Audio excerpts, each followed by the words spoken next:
Hey guys, how's it going? Clayton Motos here, and today we are doing a video about something that a lot of people find intimidating and scary and decide just to take the part to a shop and have to pay for pressing out the stem and installing the new bearing with a press. But we're going to show you guys that you don't have to spend 60 bucks at the shop for something that you can do at your home for pretty much free. So without further ado, let's get into it. So of course I was talking about steering stems. There's a bearing that is pressed on right here that usually what people do is they take this whole thing here to the shop and they'll push out the whole stem out through the bottom, take the bearing off, press it back on, and then press the bearing on.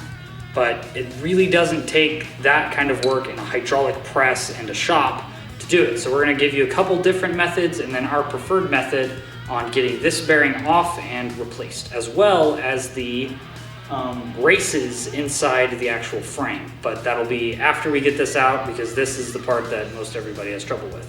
So we'll just kind of give you a quick time lapse of different tools, and that's about it. So let's go.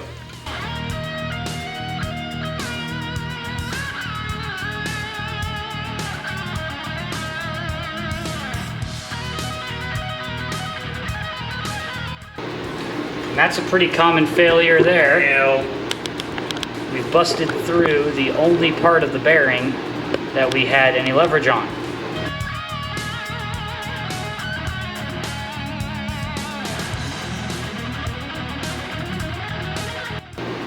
So now we've got this part of the bearing, which is the race, the inside race that all of the needles sit inside of. And there's a lip at the top here, but it's very brittle, so you have to be careful if you're going to whack on that.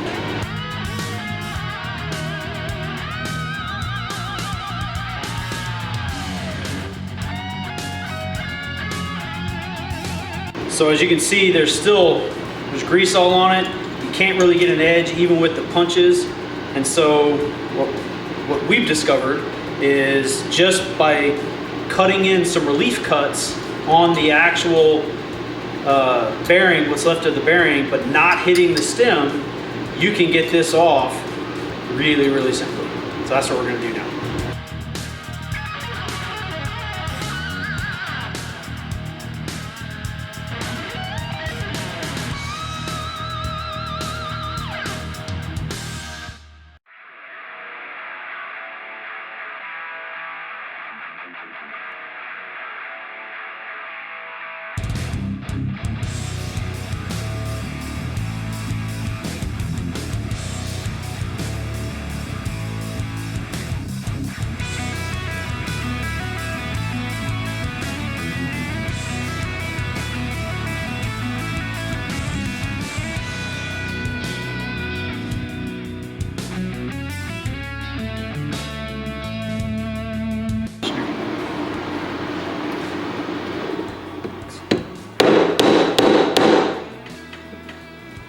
Wiggling. It is wiggling.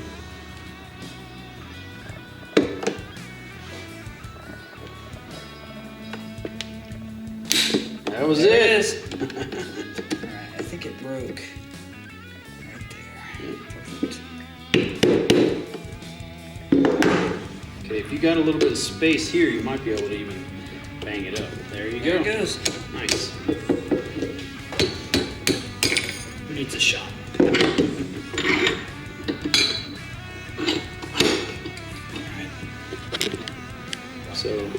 So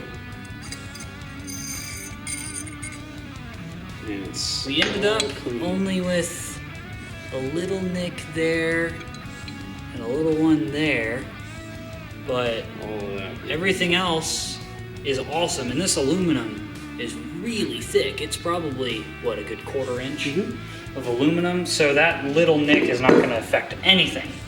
Here's the race. It ended up breaking at I think it was this point here. And if you look through this one, you can see daylight, and this one you can't. and of course the one where it cracked you can. But race came off, didn't have to spend $30 at the machine shop. And the next part is putting this in the freezer overnight, and we're gonna let it freeze, and we're gonna heat up the bearing, and that'll allow everything to just slide right on without any issues. Magic. So the next process is getting out the races here. As you can see, they are in pretty terrible shape. They're really rusted and corroded, and we are going to replace them. So the process for this is a lot of heat and one of the bearing pullers in the kit that I outlined in the previous video that I'll go ahead and put down in the description. One of the ones that we have we found works really well for steering races, and that's the one we're going to use. But first we need to get this hot. So these are all still in the order that they came when we got the box, and the 1, 2, 3 one from the bottom is the one that we've labeled SR for steering races. This is the one that we use to pull them out.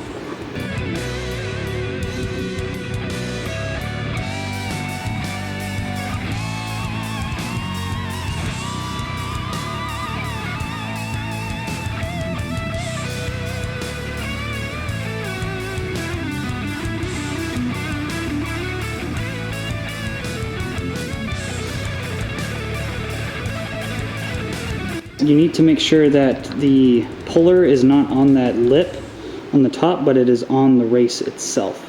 And especially that bottom one has a little hook off to the side, and so you have to make sure that nothing is touching anything but the race.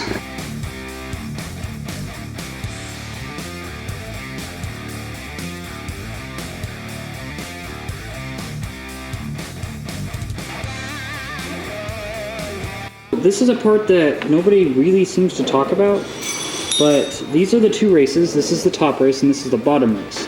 And if you take a look here, the bottom race is probably 1.5 times thicker than the top race. And that little bit of difference makes a huge difference when you have a bearing that's pressed up inside of here, and then the top triple clamp is supposed to sit flush here. But if you use the wrong race and bearing combination, say if you put this one on the top, the bearings are the same part number, but the races aren't. And so the bearing that goes in the bottom is supposed to stick out a little bit more, but the bearing on the top isn't. So if you put the bottom race in the top position, the bearing will stick out, and you'll be able to accumulate a lot of dust and debris inside of your top bearing, wearing it out very quickly.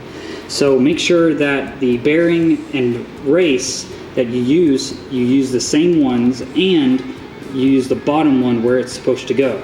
The thicker rim goes on the bottom.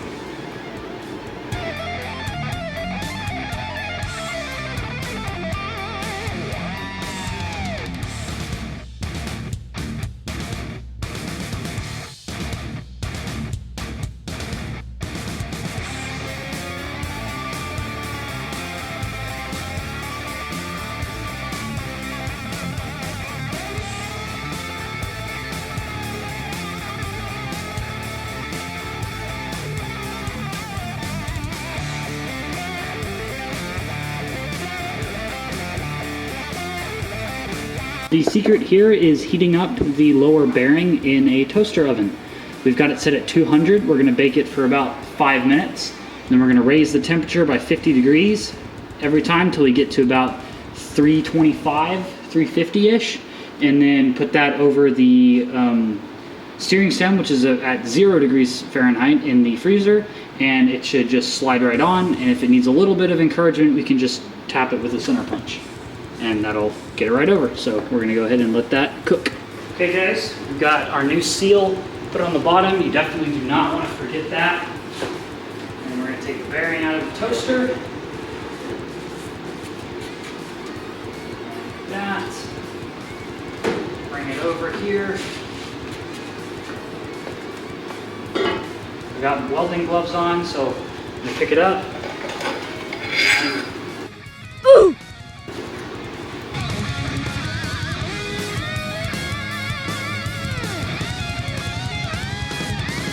for the reassembly, we're just going to stick the shaft up through there and then cap it off with this bearing, and then take the spanner nut and tighten that down. And we want this to we want to tighten it pretty tight at first to help compress the bearing into its spot, but then we're going to back it off to where we have just enough tension to make the spanner move with the triple tray. Now after the spanner nut comes this thin washer that sits on top there.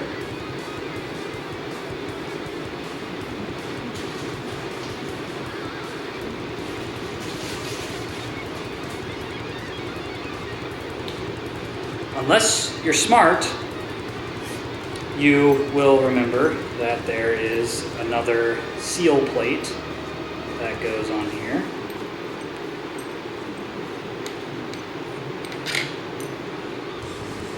Like that. Then you can thread this back on. Oh, brain. You're so much fun. And after you got all that in place, your top triple tree goes on there. And you've got another washer, and then the nut. And this nut has to be torqued to 105 foot-pounds. But I would do that after you get the forks in the tubes so that you can have everything kind of lock against each other, and it makes it a little bit easier to torque. Okay guys, so that's putting the triple tree together and getting your steering bearings installed without having to take it to a shop and spending $65 for shop work for something that you could do at your home as many times as you want with just a couple race pullers, and if you had to, some punches. So that's it for today's video, and I'll see all you guys in the next one.